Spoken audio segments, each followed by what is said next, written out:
నమస్కారం. తీర్థయాత్ర కార్యక్రమానికి స్వాగతం. పిలిచినంతనే పలికే దైవం షిరిడి సాయి. ఈ కరుణామూర్తి గురించి ఎంత చెప్పుకున్నా తక్కువే అవుతుంది. కోరిన వరాలు కురిపించే ఆ దేవుడు స్వయంగా ప్రారంభించిన పర్వదినం గురు పూర్ణిమ. వ్యాస పూర్ణిమ విశిష్టతను తెలియజేస్తూ తన భక్తులకు ఈ ఉత్సవాన్ని జరుపుకోవాల్సిందిగా సాయిబాబా వారే సూచించారు. ఆ గురు పూర్ణిమ ఉత్సవాల సందర్భంగా షిరిడి మహాక్షేత్ర వైశిష్టాన్ని, బాబా లీలా విశేషాలను నేటి తీర్థయాత్రలో వీక్షిద్దాం.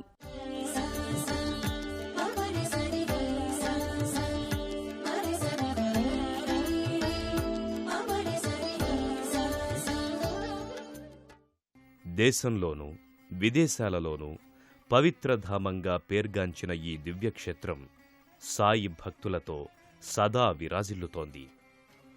శ్రీ సాయిబాబా వారి మహిమాన్వితాలతో పునీతమవుతున్న ఈ దివ్యక్షేత్రం మహారాష్ట్రలోని అహ్మద్ నగర్ జిల్లాలో ఉంది.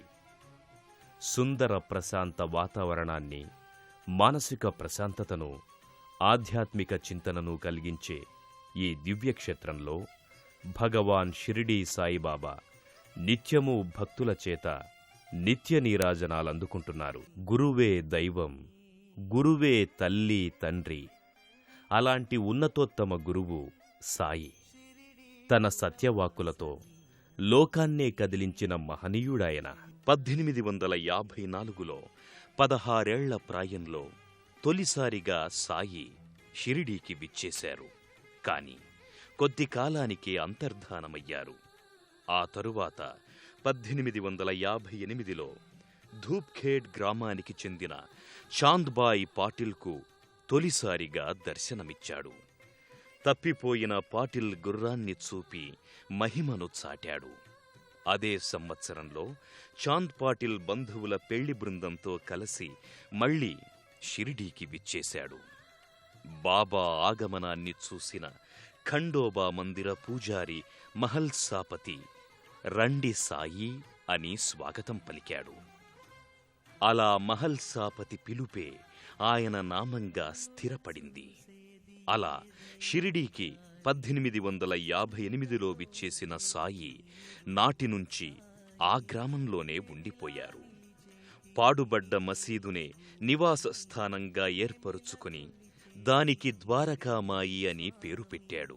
1886 ఏప్రిల్ మాసంలో 72 గంటల పాటు సమాధిలోకి వెళ్లి తిరిగి వచ్చి తాను సాధారణ మానవుణ్ణి కాదని నిరూపించాడు.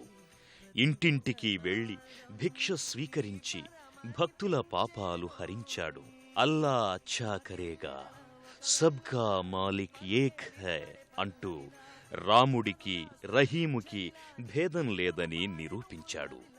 అలా ఎన్నో మహిమలను చాటిన సాయి ప్రియభక్తుల సమక్షంలోనే 1918 అక్టోబర్ 15 మధ్యాహ్నం 2:30 గంటలకు విజయదశమి రోజున సమాధి చెందాడు. షిరిడి సాయి మందిరంలో బాబా సమాధితో పాటు సాయినాథుని ఓ సుందరమైన విగ్రహం కూడా భక్తులకు దర్శనీయమవుతుంది.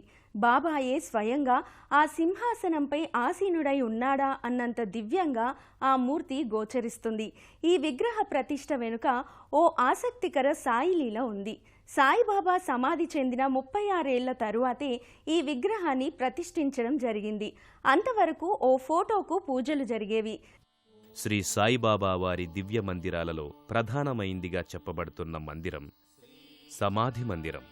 బాబా ఆజ్ఞననుసరించి గోపాలరావు బుట్టి అనే బాబా భక్తుడు ఈ మందిరాన్ని నిర్మించాడని, సాయి శరణానంద్జీ 1954లో ఈ మందిరంలో బాబాను ప్రతిష్ఠించారని చారిత్రక ఆధారాల ద్వారా తెలుస్తోంది. సమాధి ఉన్న ఆలయాన్ని గోపాలరావు బుట్టి నిర్మించాడు కాబట్టి ఈ మందిరాన్ని బుట్టివాడ అని పిలవడం జరుగుతోంది. గర్భాలయంలో సాయిబాబా దివ్యమంగళ పాలరాతి విగ్రహాన్ని దర్శించి అలౌకికమైన ఆనందానికి గురవుతారు.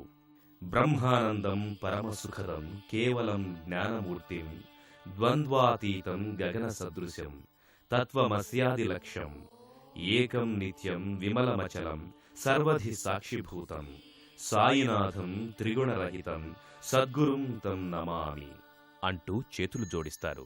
సాయి అంటే అమ్మ అని అర్థం. బాబా అంటే నాన్న అని అర్థం. అందుకే సాయిబాబా తన భక్తుల కోసం అమ్మగా, నాన్నగా అన్నీ తానే అయి అనేక శతాబ్దాలుగా కరుణిస్తున్నాడు. ద్వారకామాయి నివాసాం సకల సిద్ధి ప్రదాయకం భక్తజన రక్షకం సాయిదేవం నమామ్యహం. సమాధి మందిరం తరువాత అంతటి ప్రాధాన్యం ఉన్న మహిమాన్విత ప్రదేశం ఈ ద్వారకామాయి. సమాధి మందిరానికి ఆనుకొని ఉన్న ఈ మసీదు నిలయాన్ని షిరిడీకి వెళ్లిన ప్రతి ఒక్క భక్తుడు తప్పక దర్శిస్తాడు. 1859 మొదలు 1918లో సమాధి చెందేంత వరకు సాయి ఇదే మసీదులో జీవనాన్ని సాగించారు. భక్తులను కరుణించిన అగ్రహోద్యుక్తుడైన వాటన్నింటి వేదిక ఇదే. బాబా సజీవంగా ఉన్న కాలంలో శ్యామారావు జయకర్ అనే చిత్రకారుడి కుంచె నుంచి జాలువారిన అద్భుత సజీవ చిత్రమిది. దానికి ఎదురుగా ఉంటుంది సాయి ధుని. ద్వారకామాయిని నివాసంగా ఏర్పరుచుకున్న తరువాత సాయి స్వయంగా వెలిగించిన అగ్నిహోత్రి ఇది. నాటి నుండి నేటి వరకు అది నిరంతరం వెలుగుతూనే ఉంది. ఈ ధుని నుంచి వచ్చిన బూడిదనే మనం ఊది ప్రసాదంగా స్వీకరిస్తున్నాం.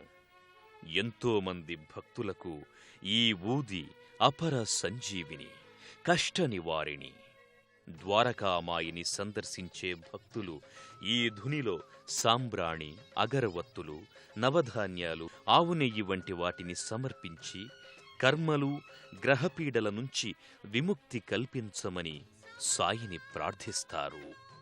ఈ మసీదులోనే కలరా జాడ్యం నిర్మూలించేందుకు బాబా విసిరిన తిరగలి రాయిని కూడా భక్తులు దర్శించుకోవచ్చు. నాటి జ్ఞాపకానికి గుర్తుగా ఇక్కడో గోధుమ బస్తా కూడా దర్శనమిస్తుంది. ప్రతి శ్రీరామ నవమికి ఇక్కడ కొత్త గోధుమ బస్తాను ఉంచుతారు. సమాధి మందిరానికి పక్కగా ఉత్తర దిక్కులో కనిపిస్తుంది చల్లని నీడనిచ్చే గురుస్థాన్ వేపవృక్షం. బాబా మొట్టమొదటిసారి 16 బాలుడిగా లోకానికి ప్రకటితమైన ప్రదేశమే ఈ గురుస్థాన్. బాబా షిరిడీకి వచ్చిన కొత్తలో ఆ గ్రామస్థులు ఈ వేప చెట్టు కింద త్రవ్వి చూడగా అక్కడ దివ్య జ్యోతులు కనిపించాయి. అంతట సాయి ఇది తన గురుస్థానమని, దాన్ని జాగ్రత్తగా కాపాడమని చెప్పాడు. ఆనాటి నుంచి భక్తులంతా ఎంతో పవిత్రంగా దీనిని కాపాడుతూ వస్తున్నారు. గురు శుక్రవారాల్లో ఇక్కడ ధూపం వెలిగిస్తే శుభప్రదమని, కష్టాలు తొలగిపోతాయని భక్తులు విశ్వసిస్తారు. ఈ గురుస్థానం కిందే మహిమాన్వితమైన సాయి పాదుకలను దర్శించుకోవచ్చు. 1912లో శ్రావణ పౌర్ణమి రోజున సాయి భక్తులు ఈ పాదుకలను ప్రతిష్ఠించారు. బాబా యోగ శక్తిని, వేప చెట్టు విశిష్టతను తెలిపే సదా నింబవృక్షస్య మూలాధివాసాత్ సుధాశ్రావిణం తిక్తమప్యప్రియంతం తరుం కల్పవృక్షాధికం సాధయంతం నమామీశ్వరం సద్గురుం సాయినాథం. శ్లోకాన్ని ఈ పాదుకలపై చెక్కించారు. దీన్ని సాయి భక్తుడైన ఉపాసనీ మహారాజ్ రచించారు. ఈ పాదుకల పక్కనే ఓ శివలింగాన్ని కూడా భక్తులు దర్శించుకోవచ్చు. కొన్నేళ్ల క్రితం వరకు ప్రస్తుతం కనిపించే మంటపం స్థానంలో ఓ చిన్న ఆలయం ఉండేది. కాని వేప చెట్టుకు రక్షణ కల్పించే దిశగా ఆలయాన్ని తొలగించి ఈ మంటపాన్ని మాత్రం ఉంచారు. సాయిబాబా షిరిడిలో నడయాడే కాలంలో ఆయన ఒక పిచ్చి ఫకీరుగా ప్రజలు భావించేవారు. ఆ తరువాత కాలంలో ఆయనలోని మహత్తుని గుర్తించి దేవునిగా, మానవరూప భగవానునిగా పూజించడం ప్రారంభించారు. ఆ పరంపరలోనే ప్రారంభమైన నిత్య కార్యక్రమం సాయికి 4 వేళలా జరిగే హారతుల సేవ. షిరిడీకి చేరిన ప్రతి ఒక్కరూ ఒక్క హారతిలోనైనా పాల్గొనాలని ఉవ్విళ్ళూరుతారు. నిత్య పూజా కార్యక్రమాలు సుప్రభాత హారతితో ప్రారంభమవుతాయి. దీనినే కాకడ హారతిగా వ్యవహరిస్తారు. 4 గంటల 15 నిమిషాలకు ధూపాంజలితో పూజా కార్యక్రమం ప్రారంభమవుతుంది. 4:30 గంటలకు కాకడ హారతి మొదలవుతుంది. భక్తులందరూ ఒకే వరుసలో హారతి పాడుతున్న వేళ ఆలయ వాతావరణం ఆధ్యాత్మిక శోభతో నిండిపోతుంది. యోగ నిద్ర నుంచి మేల్కొమ్మని చెబుతూ దోమతెరను తొలగించిన అనంతరం సాయి మూల విరాట్టుకు సమాధికి మంగళ స్నానం చేయించి నైవేద్యాన్ని సమర్పిస్తారు. ఈ సమయంలో భక్తులు భజన గీతాలను ఆలపిస్తారు. 5:30 గంటల సమయంలో మరోసారి హారతి ఇస్తారు. దీనినే సూర్యోదయ హారతి, ఉపహారతి, చిన్న హారతి అని వ్యవహరిస్తారు.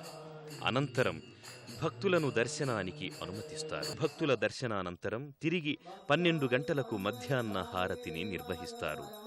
తెల్లవారుజాము నుంచి ఎంతోమంది భక్తుల ఆర్తిని తీర్చిన ఓ సాయి, కాసేపు విశ్రాంతి తీసుకో అని చెప్పడమే ఈ హారతి సారాంశం. కాని నిరంతరం తన భక్తుల కోసం తపించే సాయి విశ్రాంతి తీసుకుంటాడా?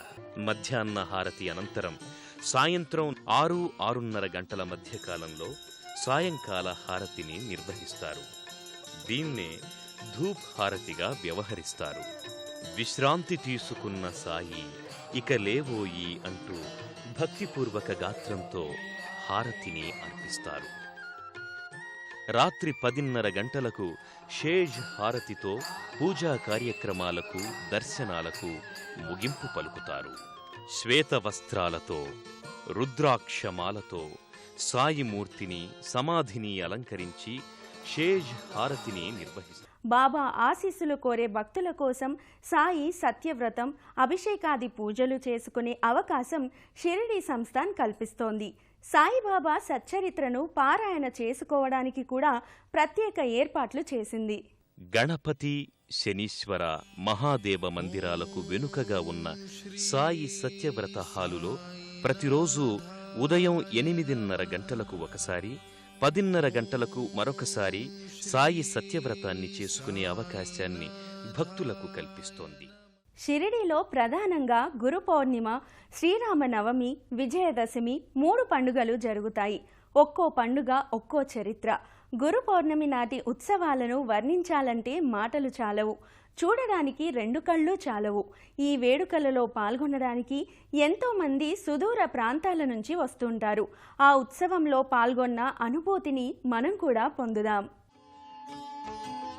సాయినాథుడు 100 ఏళ్ల క్రితం ప్రారంభించిన గురు పూర్ణిమ వేడుక ప్రతి ఏడాది అంగరంగ వైభవంగా జరుగుతోంది. ఆనాడు సాయి భక్తుల జయ జయధ్వానాల మధ్య షిరిడీ వీధుల్లో నడయాడిన తీరు నేటికి ప్రత్యక్షంగా కనిపిస్తుంది. గురు పూర్ణిమ వేళ ప్రత్యేకంగా అలంకరించిన పల్లకీలో సాయి చందన పాదుకలను, సటాకాను, బాబా చిత్రపటాన్ని ఉంచి షిరిడీ వీధుల్లో ఊరేగిస్తారు. ఆ సమయంలో భక్తుల ఆనందం ఆకాశాన్ని అందింది. సాయి అని ఓ మహంత్ పిలిస్తే ఓయి అని పలికినవాడే ఈ సాయిబాబా. ఆనాటి నుండి షిరిడీ క్షేత్ర నివాసాయగా విశ్వవ్యాపిత భక్తుల పాలిట సాయీశ్వరుడయ్యాడు. గురు పూర్ణిమ ఉత్సవాలలో కలకలలాడిన షిరిడీ సాయి క్షేత్రాన్ని కనులారా దర్శించుకున్నాం. ఆ సాయి కరుణ అపారంగా మనకు దక్కుతూనే ఉండాలని కోరుకుందాం.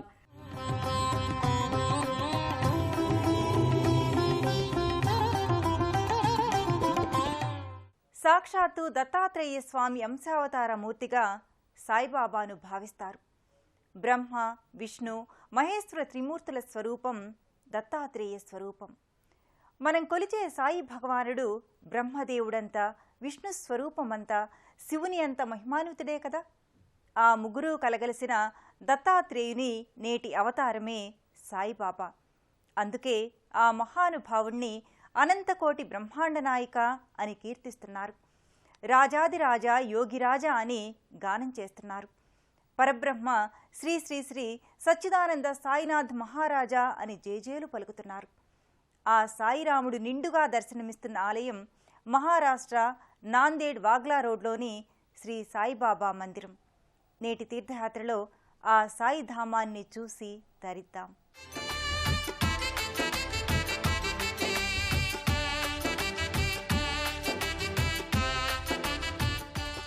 చంద్రభాగా నదీ తీరాన అలరారుతున్న షిరిడీ క్షేత్రంలో మహల్సాపతి ప్రేమగా సాయి అని నోరారా పిలిస్తే ఓయి అని పలికిన మానవరూప దైవం సాయిబాబా.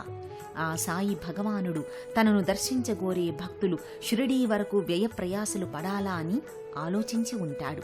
అందుకే ఆ సాయీశ్వరుడు నా వైపు ఒక్క అడుగు వేసేవారి కోసం నేను 100 అడుగులు వారివైపు వేస్తాను అన్నాడు.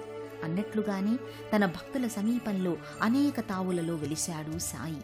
తన భక్తులున్న చోటల్లా నెలకొన్నాడు. చిత్తశుద్ధితో జీవించడం, ధర్మాన్ని ఆచరించడం, సుగుణవర్తన కలిగి ఉండడం, అహంకారాన్ని వదిలి సాధు జీవనాన్ని కొనసాగించడం వంటి ఉత్తమ అంశాలను ఎలా అలవర్చుకోవాలో సాయి సూచించారు.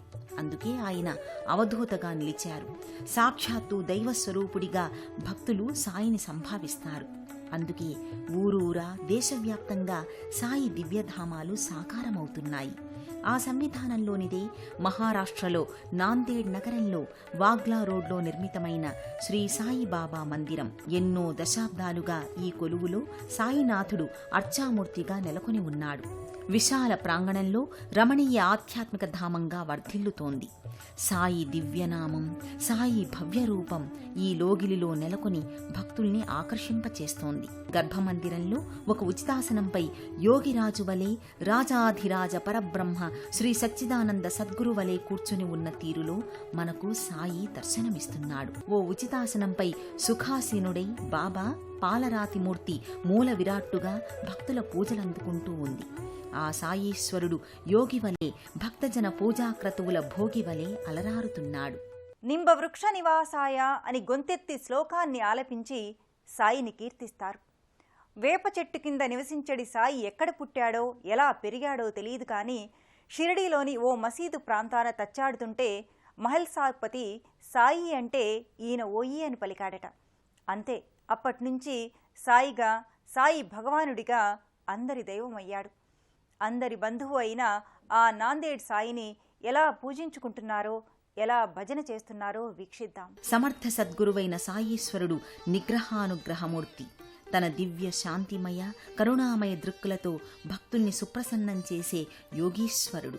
సంపూర్ణ అలంకారంతో పుష్పమాలిక సుశోభితంగా సాయి ప్రధాన మందిరంలో దర్శనమిస్తాడు. పాలరాతి విగ్రహ రూపాన సాయి ధీర గంభీరంగా భక్తుల్ని ఆకట్టుకుంటాడు. షిరిడీ సాయినాథం భవభయ నివారక శక్తిదాయకం నమామి గురురాజం స్మరామి వరగుణేశ్వరం ఇలా పలు రీతుల్లో సాయి స్తుతి పరంపర కొనసాగుతుంది.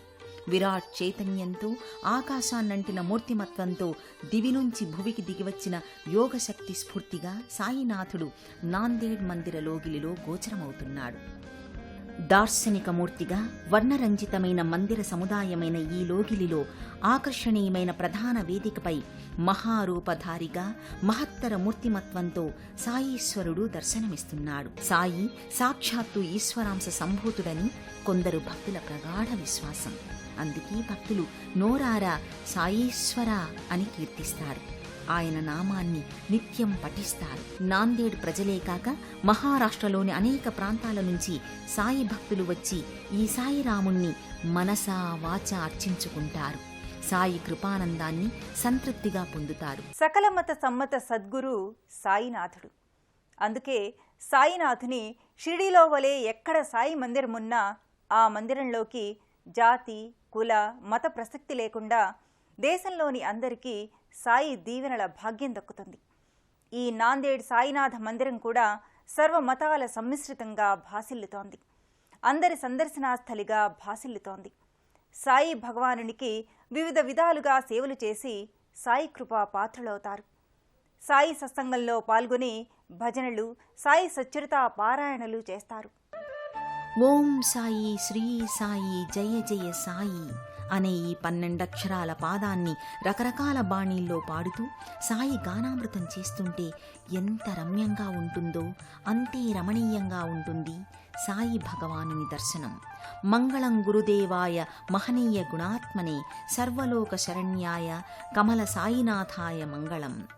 సాయినాథ మహారాజ్ కి జై అంటూ మొక్కే జనుల కనులకు నాందేడ్ నగర వాగ్లా రోడ్ మందిర సాయి దర్శనం చక్కటి దర్శనం. ఒక సింహాసనంలో సాయి కూర్చుని నిశ్చితంగా మనల్ని గమనిస్తున్నట్లుంటాడు. గజమాలలు, గులాబీ మాలలు ధరించిన మౌలా సాయి ఓ ఛత్రం కింద రాజాధిరాజు వలె, యోగిరాజు వలె ఆసీనుడై ఉంటాడు.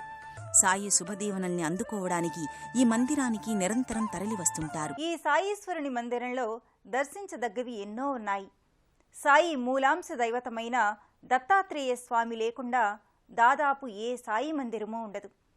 త్రిమూర్త్యాంశ సంభూతుడైన దత్తస్వామి నెలకొన్న ఈ మందిరానికి వచ్చిన భక్తుల పూజలు అందుకుంటున్నాడు. సాయి తన ఆత్మశక్తితో రగిలించిన ధుని కూడా అన్ని సాయి మందిరాలలో వెలుగుతూనే ఉంటుంది.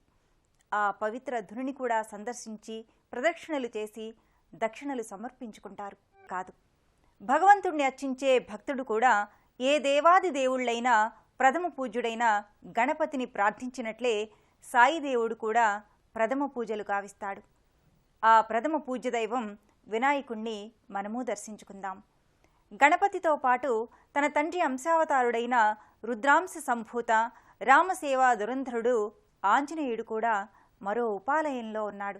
ఇదే ప్రాంగణంలో కార్యసిద్ధిప్రదమైన దైవం భక్తాంజనేయ స్వామి సన్నిధి భక్తులకు ప్రత్యేక ఆకర్షణగా నిలుస్తుంది. బుద్ధి, బలం, యశస్సు, మనోధైర్యం, నిర్భయం, ఆరోగ్యం, చైతన్యం, వాక్పటిమను అందించే ఆంజనేయ స్వామి దర్శనం సమస్త శుభకారకంగా భక్తులు భావిస్తారు. ఇలా ఎన్నో విశేషాల సమాహారమై భక్తానురంజకమైన సాయి సన్నిధానం మహారాష్ట్ర నాందేడ్ నగర వాగ్లా రోడ్లోని శ్రీ సాయిబాబా మందిరం. దేశంలోని ఏ ప్రాంతం వారైనా రోడ్డు, రైలు, విమాన మార్గాలలో మహారాష్ట్ర రాజధాని ముంబై చేరుకుంటారు. అక్కడి నుంచి థానే, ఘట్కర్, అహ్మద్నగర్, బీడ్, వాడ్వని, పర్లి, గంగాఖేడ్ల మీదుగా నాందేడ్ చేరుకుంటారు. నాందేడ్ నగరంలోని వాగ్లా రోడ్లో ఉన్న సాయినాథుణ్ణి దర్శించుకుంటారు. హైదరాబాద్ నుంచి వెళ్లేవారు కామారెడ్డి, నిజామాబాద్, కుండల్వాడిల మీదుగా నాందేడ్ నగరంలో ఉన్న వాగ్లా రోడ్ మందిరానికి చేరుకుని సాయిబాబాను దర్శించుకుంటారు. విజయవాడ నుంచి వెళ్లే తీర్థయాత్రికులు సూర్యాపేట, హైదరాబాద్, కామారెడ్డి, నిజామాబాద్, కుండల్వాడిల మీదుగా నాందేడ్ నగర వాగ్లా రోడ్లో ఉన్న మందిరానికి చేరుకుని సాయిబాబాను దర్శించుకుని తరిస్తారు. సదానింబ వృక్షస్య మూలాదివాసాత్ అని సాయిబాబాని మనం స్మరించుకుంటాం. అలా షిరిడీ క్షేత్రంలోనే పవిత్ర వేప చెట్టు కిందనే ఉండిపోలేదా జగద్బంధువు. దేశంలోని ప్రతి చోట కొలువై భక్తజన సామీప్యుడని సాయి భగవానుడు నిరూపించుకున్నాడు. నాందేడ్లో వాగ్లా రోడ్లో ఉన్న మందిరంలో సాయీశ్వరుడు తన వద్దకు వచ్చిన వారికి కరుణాప్రసాదం నిత్యం అందిస్తున్నాడు. ఈ నాందేడ్ సాయి దర్శనం అందరికీ ఎంతో పుణ్యఫలాన్ని ఇస్తుందని ఆశిద్దాం. మరో తీర్థయాత్రలో మళ్ళీ కలుసుకుందాం. ఓం సాయిరాం.